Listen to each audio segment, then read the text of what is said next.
रात के ठीक 12 बज चुके थे। शहर की आखिरी बस अपनी आखिरी यात्रा पर निकल चुकी थी। सड़क लगभग सुनसान थी। चारों ओर घना अंधेरा फैला हुआ था, जिसे बस की हेडलाइट्स मुश्किल से चीर पा रही थीं। कोहरा सड़क पर इस तरह फैला था जैसे कोई अदृश्य पर्दा हो जो आगे का रास्ता छुपा रहा हो। वातावरण में एक अजीब सी खामोशी थी, इतनी गहरी कि बस के इंजन की आवाज भी डरावनी लग रही थी। बस के अंदर कंडक्टर की सीट पर राघव बैठा था। 30 साल के आसपास उम्र, दुबला शरीर, थका हुआ चेहरा। नीली पुरानी वर्दी पहने वह लगातार आगे देख रहा था। उसके कंधे पर टिकटों का थैला टंगा था। बस के अंदर जलती पीली रोशनी उसके चेहरे के एक हिस्से को उजागर कर रही थी, जबकि दूसरा हिस्सा गहरी छाया में डूबा हुआ था। उसे बिना किसी कारण के बेचैनी महसूस हो रही थी, जैसे कुछ गलत होने वाला हो। बस जंगल के रास्ते से गुजर रही थी। दोनों ओर सूखे टेढ़े मेढ़े पेड़ खड़े थे, जिनकी शाखाएं अंधेरे में कंकाल जैसी प्रतीत हो रही थीं। थोड़ी दूर पर एक पुराना टूटा फूटा मंदिर दिखाई दिया, जिसे समय ने भुला दिया था। मंदिर के आगे जंगल के बीचों बीच एक सुनसान बस स्टॉप था। राघव ने ध्यान से देखा, वहां कोई नहीं था। वह बस को आगे बढ़ाने ही वाला था कि अचानक उसकी नजर दोबारा बस स्टॉप पर गई। वहां कोई खड़ा था। एक औरत, सफेद साड़ी पहने, लंबे खुले काले बाल, सिर झुकाए हुए। हल्की बारिश हो रही थी, लेकिन वह औरत पूरी तरह स्थिर खड़ी थी, जैसे बारिश, हवा सब उसे छू ही न रहे हों।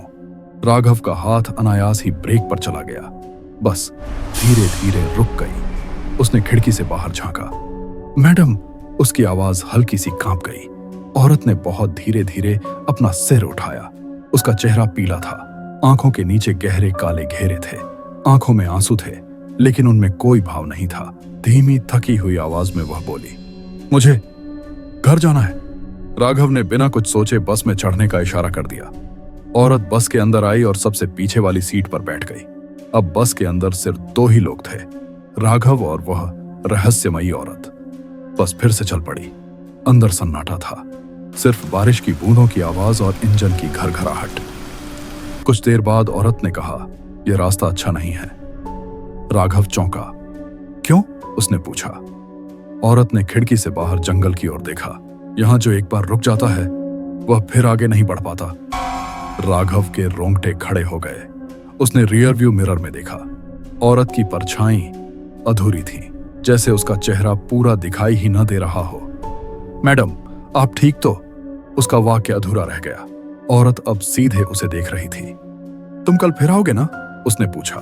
राघव ने अनजाने में सिर हिला दिया। अचानक बस झटके से रुक गई। यही है, औरत ने कहा। बाहर गहरा अंधेरा था। औरत बस से उतरी, एक पल के लिए राघव की ओर देखा। धन्यवाद। और फिर वह अंधेरे में गायब हो गई। उस रात राघव को नींद नहीं आई। सुबह ड्यूटी पर जाते समय वह सड़क किनारे चाय की दुकान पर रुका। कल रात जंगल वाले बस स्टॉप पर एक औरत मिली थी, उसने कहा। चाय वाला अचानक चुप हो गया। कौन सा बस स्टॉप? उसने धीरे से पूछा। वही, जंगल के बीच वाला। चाय वाले के चेहरे का रंग उड़ गया। वहां कोई बस स्टॉप नहीं है, उसने कहा। वहां सिर्फ श्मशान है। सालों पहले वहां एक औरत की चिता जली थी। लोग कहते हैं रात में वह सफेद कपड़ों में वहां खड़ी रहती है। राघव के कानों में वही शब्द गूंजने लगे। यहां जो रुक जाता है, वह आगे नहीं बढ़ पाता।